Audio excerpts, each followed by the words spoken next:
Good morning everyone, KTV Pilipinas again. At nandito tayo sa may bamboo garden ni Yorme Isko Moreno. Ayan siya. Hi sa lahat ng bumubuo at miyembro ng God First Vloggers. Maraming salamat sa inyo sa patuloy niyong pagsuporta sa akin. Huwag kayong mag-alala. Ingat, God First. Ayan mga kababayan, pag galing kayo ng PICC, makikita nyo tong logo ng Maynila dito. Ayan Maynila. Ayan, papunta dun mga kababayan sa may Vito Cruz, Maynila. Katapat na po yan ng Philippine Navy. Tignan natin at ito ay sinisimulan na po nilang tamnan ng mga kawakawayan. Mega love shoutout everyone, KTV Pilipinas again. At nandito tayo para mag-update mga kababayan. Tapat po ito ng Bangko Sentral.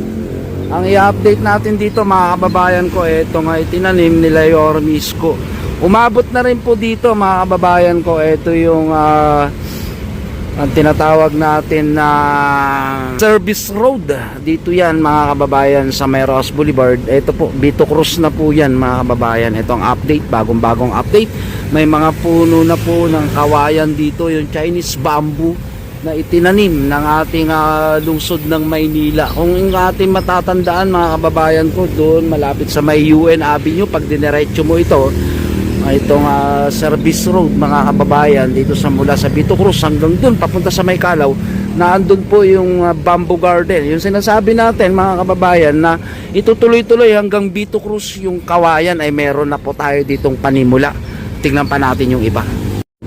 Ayan mga kababayan, tuloy-tuloy po tayo dito. Mapapansin natin, doon tayo galing sa kabila. At meron din dito mga kababayan ng mga bagong tanim ng ating lungsod ng Maynila. 59 shoutout! Shoutout 59! At nandito si 59 ng ating Bangko Sentral. Mga kababayan, dito tayo malapit sa Department of Finance, tapos Bangko Sentral. Ayun pa mga kababayan ko, meron din doon. Ayan, lapitan natin yon. So nakikita natin, yan mga kababayan, mga bagong tanim. Pag nakikita natin medyo nagwi-welted leaves dahil bagong tanim pa po yan mga kababayan ko. Tingnan natin doon kung binhi pa yun or naitanim na rin. So dito mga kababayan ko, tapat ng Philippine Navy, nandito nagdatingan yung mga binhi ng Chinese bamboo na itatanim. Ang daming project dito mga kababayan. Malayo pa yung ating bubunuin hanggang may konekta natin dun sa may Kalaw, pero ito unti-unti na pong binubuno nila Yorme Isko mga kababayan. Yan, nakakapagtanim na rin po dito sa banda rito. Kung mapapansin niyo yung pinagbablagan natin dun sa Chinese bamboo garden, sa may banda nga yung malapit sa UN, ganito rin po yung walkway doon. So dito may mga nakikita tayong mga basura, pero yung content natin, sabi ko nga, itong mga kawayan mga kababayan na itinatanim ngayon dito yan sa kahabaan ng Ross Boulevard. Good news, good thing sa all right mga kababayan. Ang dami pa dun binhi mga kababayan. Ayun yan, ongoing. So madalaw din natin to one time para i-vlog yung mga nagtatanim. Ayan mga kababayan, ng ebidensya. At papakita ko sa inyo yung itsura ng lugar na to na wala pang mga itinanim na kawayan mga kababayan. Doon naman tapat ng ospital na Maynila. Ang galing ni Yorme, kapal na mga kababayan ko. Kung mapapansin natin, yan ang Ross Boulevard, ganyan siya, open na open, open na open kapag wala pang tanim. Ayan, yan, ganyan. Pero kapag nataniman na yan mga kababayan, hindi mo na makikita yung kabila. Ayan, ganyan, ganito na siya kasukal.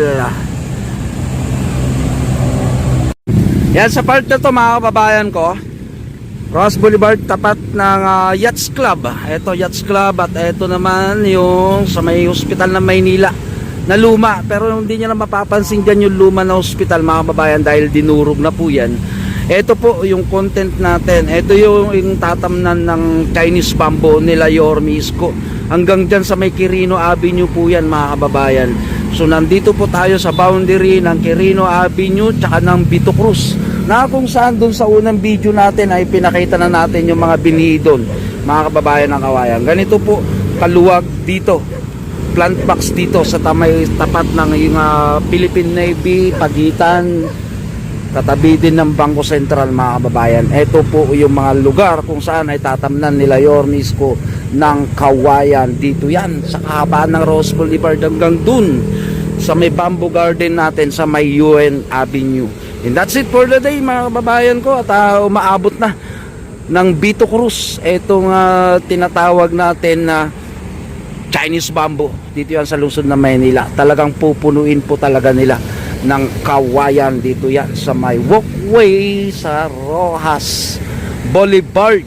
Ayan, mga kababayan. That's it. Thank you everyone. Bye-bye and God bless. Babayan ko ay papunta ng South Or, papunta ng Cavite, yan, Cavite, Las Piñas, yan, hanggang dun sa may Batangas, kung saan yung gusto pumunta, mga kababayan. Ito update natin, bagong bago. Hi ate, kumusta ikaw? Ang ating magiting na miyembro ng DEPS. Without them, makalat tayo. Ayan, mga kababayan ko, Bamboo Garden. Mahaba na, hanggang doon na, mga kapatid. Noong mga nagdaang buwan na ina-update natin to ay konti-konti pa lang ang atin nakikita.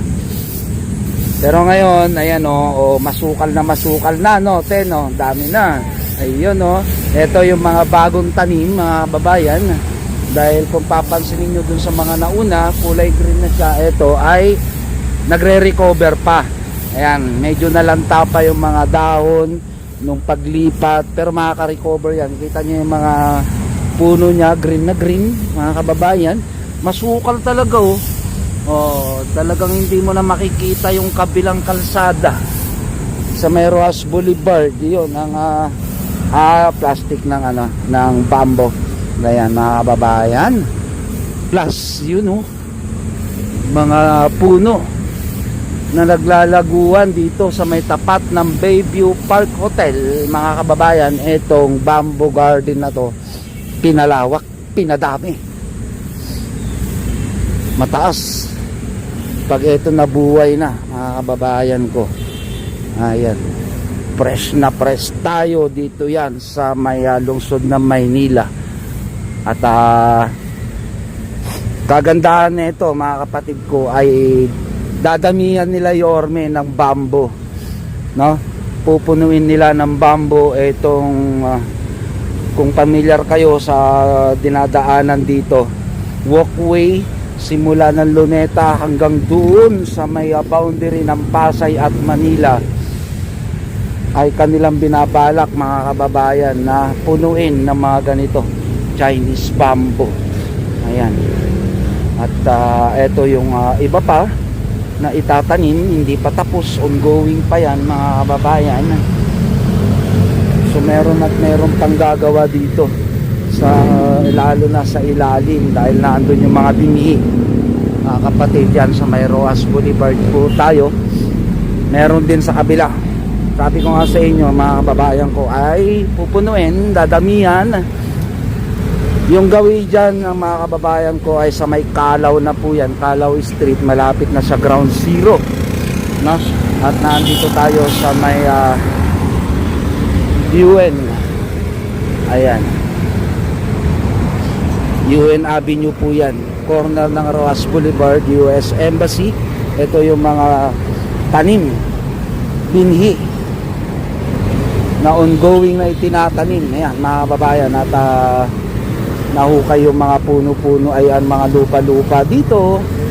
Yan, pataba. Ito yung tsura pag naandito tayo sa may bandang gawin naman ng Rojas Boulevard.